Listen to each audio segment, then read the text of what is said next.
डाइवोर्सेस आजकल लोगों में ही नहीं कंपनीज में भी कॉमन हो चुके हैं। अब आईटीसी में चल क्या रहा है, चलिए समझते हैं। Well, ITC limited deals in segments like these and India की second largest hotel chain which is cash rich and debt free is ready for the spin of.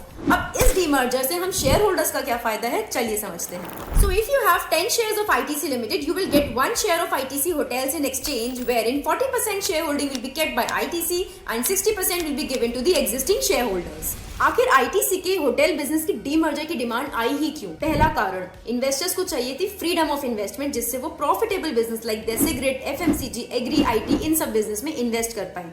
दूसरा, अब इनका होटल बिजनेस जो है कंपैरेटिवली लोअर रिटर्न्स और profits दे रहा था, तो इन्वेस्टर्स को लगता है डीमर्जर के बाद इनका ROE that is return on equity बढ़ जाएगा।